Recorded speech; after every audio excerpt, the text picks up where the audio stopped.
And when he had spent all, there arose a mighty famine in the land, and he began to be in want.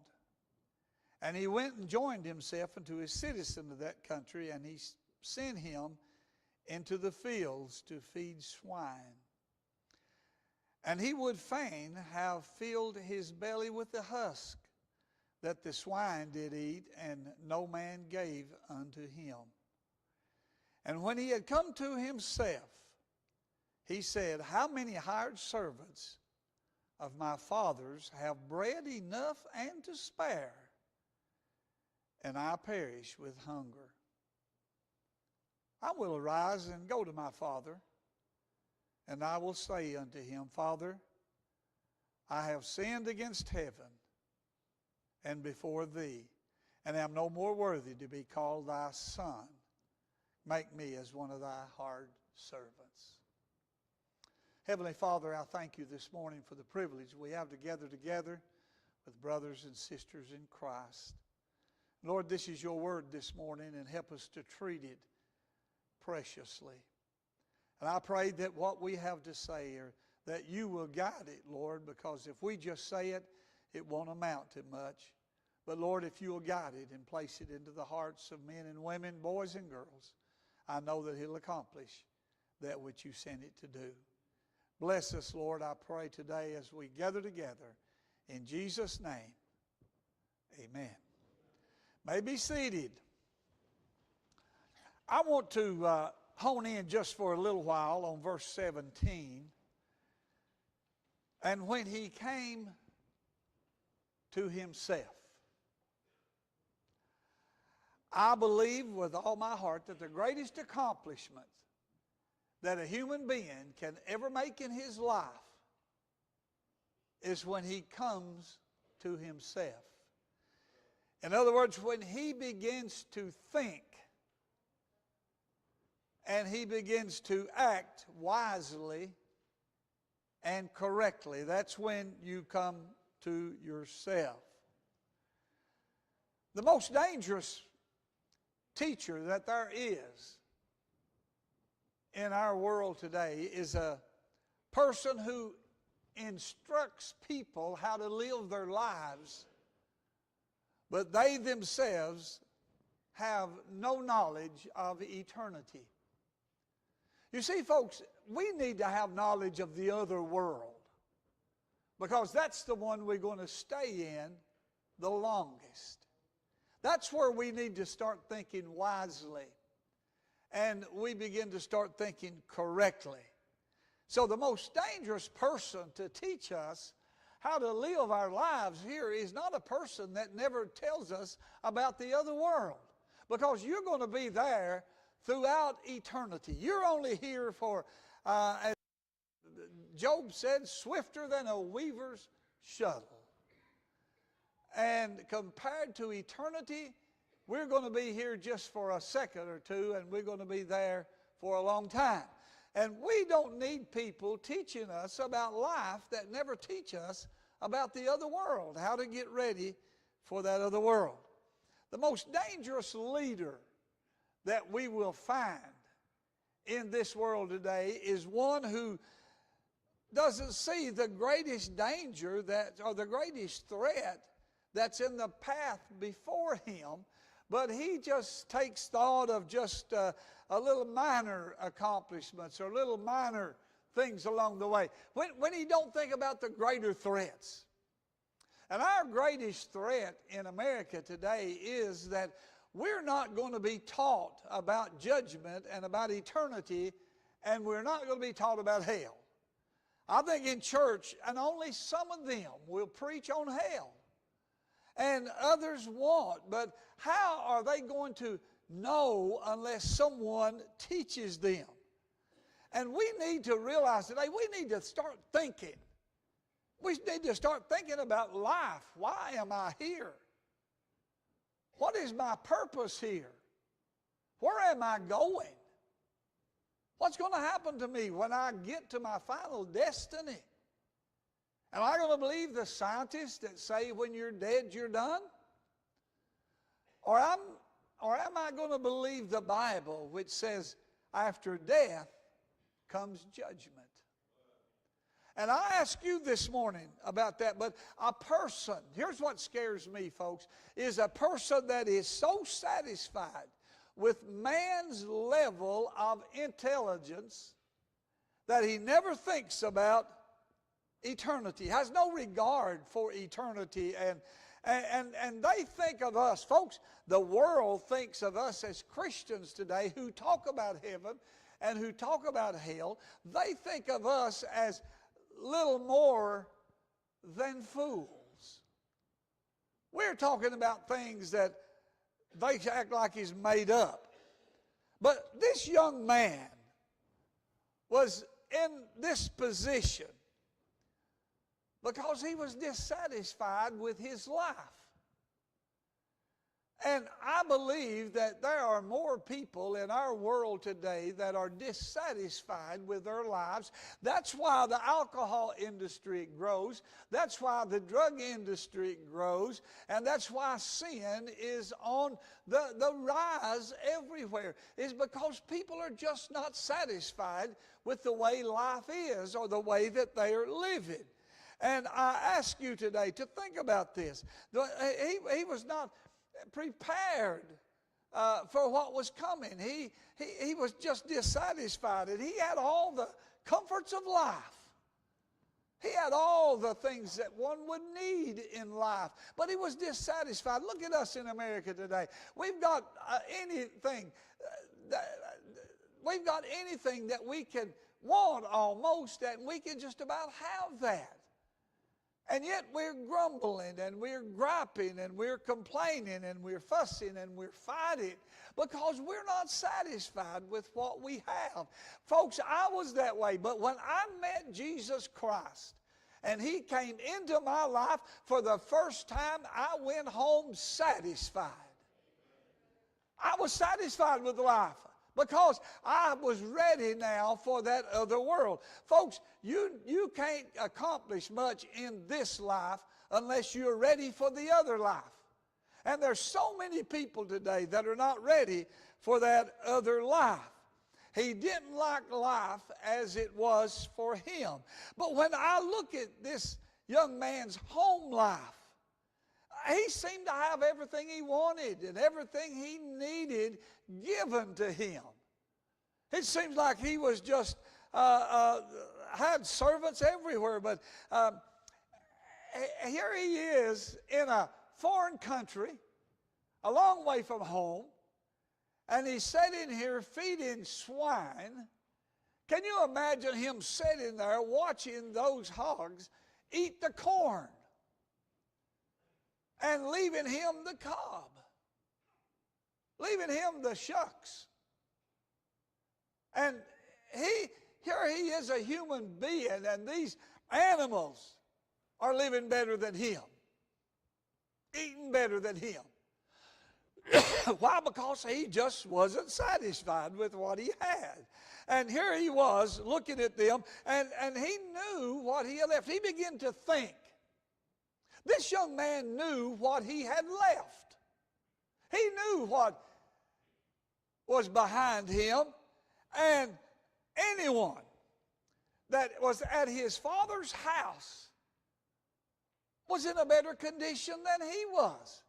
Even the low servants had bread, and they had bread to spare. They could have given him better than what he was getting there. And yet this young man is sitting there thinking what he had given up. You know, folks, I'm going to tell you this. Nobody goes to hell today without somewhere meeting some difficulties along the way. God, the road to hell, God didn't make that easy. Yes, it may be a broad way. There may be a lot of people on it. But the road to hell is not easy. People that are on their way to hell, look at their bodies after a few years of alcohol and drugs. Look at their bodies after they have left home or left wife or husband and married somebody else, and then somebody else, and then somebody else, and then somebody else. Look what happens to them in life They are never satisfied until they come to themselves and they find Jesus Christ in their life. And I look at this young man and I think about that. And no doubt the road to hell was a terrible thing for him. I would say as he looked into his mother and father's eyes, as he took his possession of his goods and he walked away, and the tears that was in the eyes of his mother and his father as he was leaving and went to the far country. I have to think, and I get a lot of this from me, when I left home to seek my fortune, as you might say, when I left home. And here this young man was laying at night in a strange bed. Brother, listen, he remembered how comfortable his bed at home was.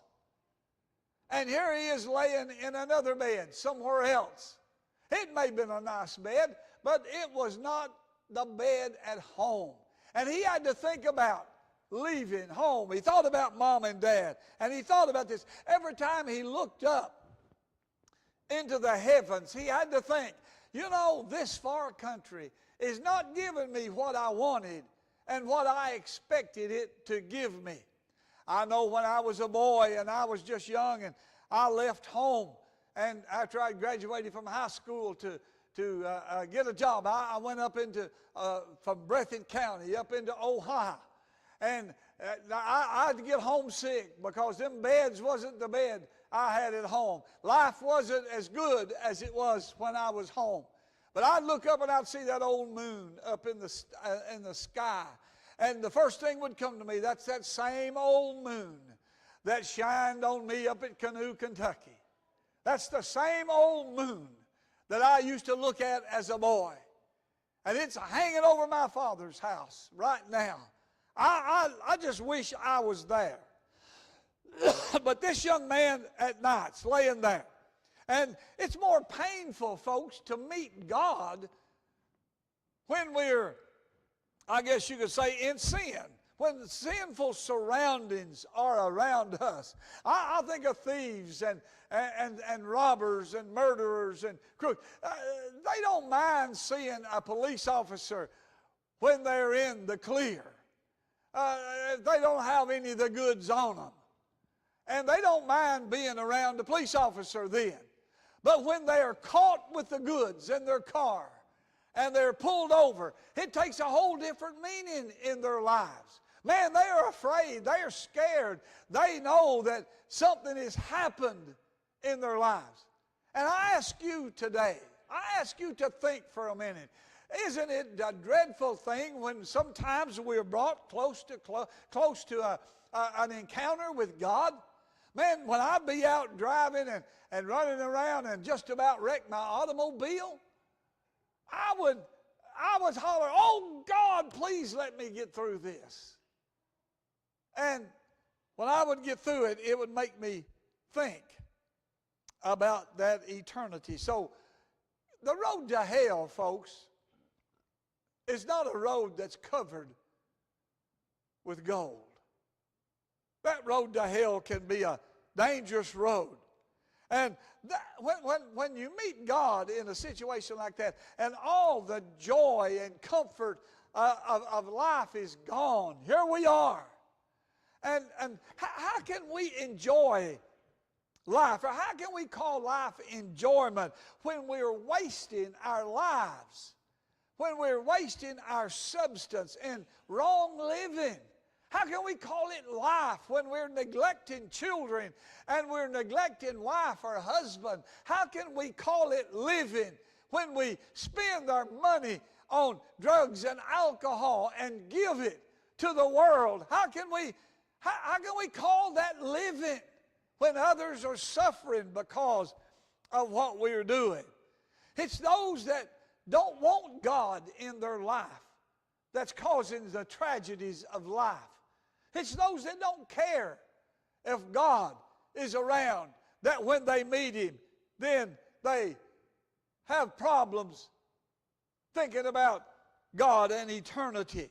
I look at this young man's acquaintances, If you want to, you can't really call them friends, but look at the acquaintances that this young man had acquired along life's way. He allowed his friends to do to him what his enemies wouldn't do to him.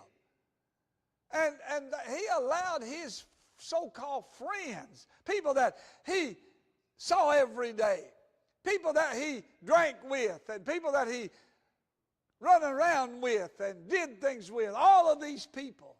Look at them.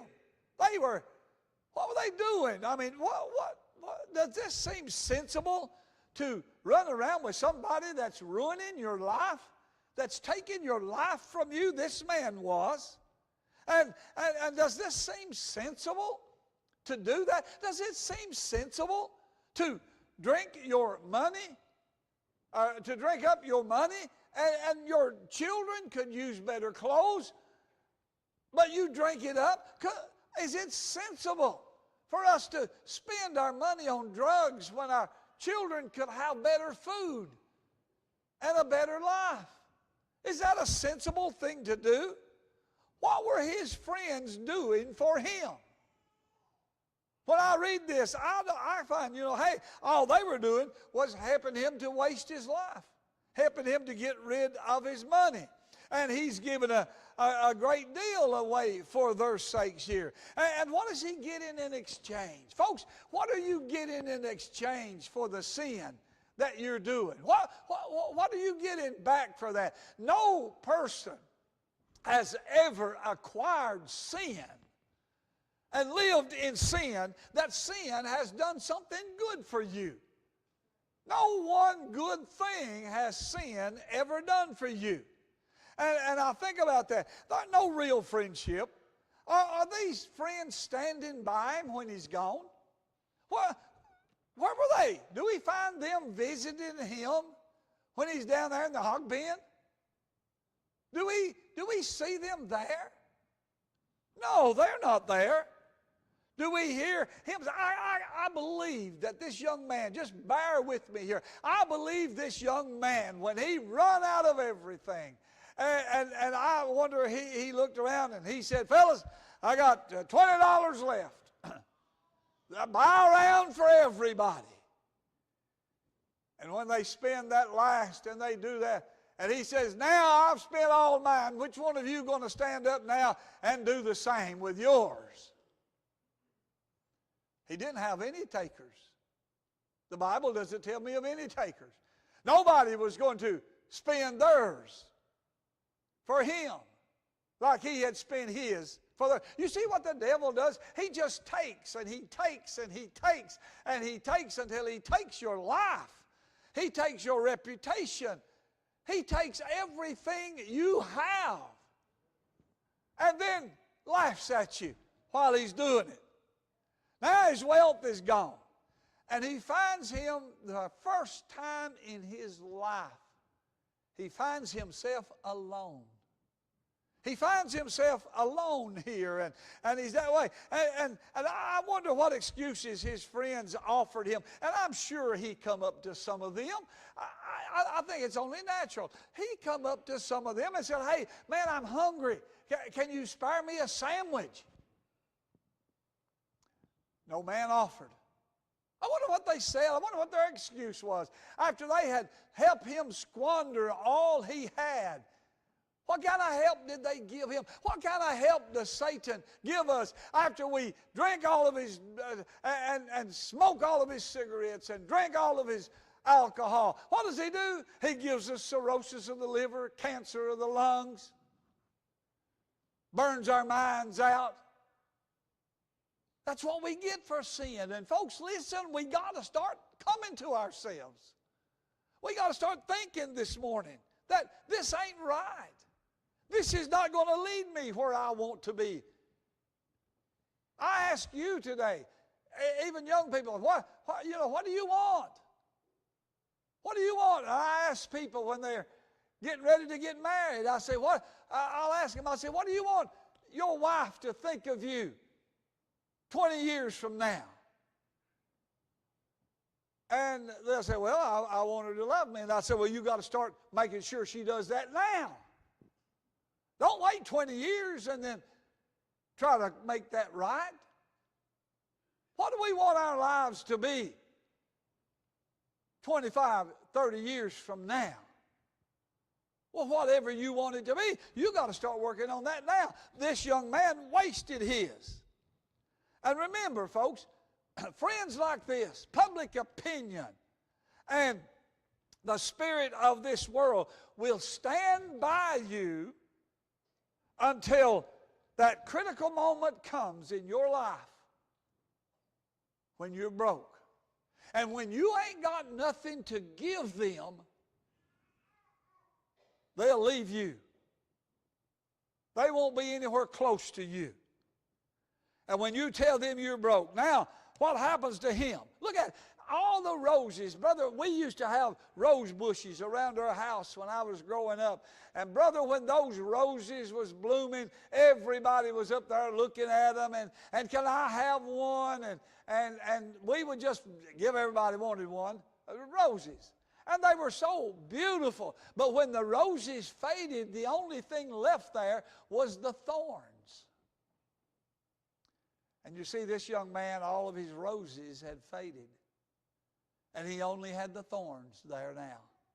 So look at this. Finally, he come to himself. That's one good thing in life. And I'm going to close just in a few minutes here. But one good thing in life, he come to himself. This happens to us in every age of our lives. You know, people who won't go to church, one day they'll come to themselves. People who are misbehaving, one of these days you'll come to yourself. Look at these people that are addicts. They'll come to themselves. Maybe when their brain is fried or when they've lost all. Look at the adulterers and the thieves. They'll come to themselves. And when you come to yourself, it may be in the jailhouse when you come to yourself. How sad that is. When you come to yourself and you hear those bars behind you click and it locks. And all of a sudden your whole world is reduced to a 6x8 cell that you're having to share with 3 or 4 more people. You can't get out. You want to take a walk, you can only walk 3 or 4 steps in one direction. But you come to yourself. It may be that you're in a doctor's office when you come to yourself. When the doctor says, listen, I need to talk to you, bring your family. Brother, those are dangerous words. Because you know this ain't going to be good. You know this ain't going to be right. And you think about this, and here you are in the doctor's office, and he looks at you and he says, I'm sorry to tell you. You got cancer, or you got this, or you got that, and you've only got a few months to live. Brother, when your life is shortened from what you think to be 30 to 40 years, and it's shortened down to just a few months, you'll come to yourself. You'll think about this. When might be that some people laying by the roadside after their automobile is wrecked and they're broken and bleeding, and you're standing beside of them, sitting with them, and they're saying, pray for me. Pray for me. Brother, they come to themselves. And you will. Sometimes when children go astray,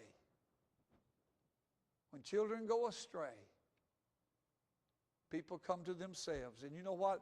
I've heard many a parent tell me, Brother Sizemore, I never taught them the values of life. What they're doing now, I guess I'm responsible because I never told them. And here we are today, helping them make the wrong choices. Because we never taught them the good choices. We never took them to church. We never gave them the thoughts of the good life. And now they've come to themselves. And I wonder this morning how many of us here come to himself. Now, listen to what he said before I close. He said, how many hired servants does my Father have that throw away bread that I love to have? I'm eating cobs and shucks to try to stay alive.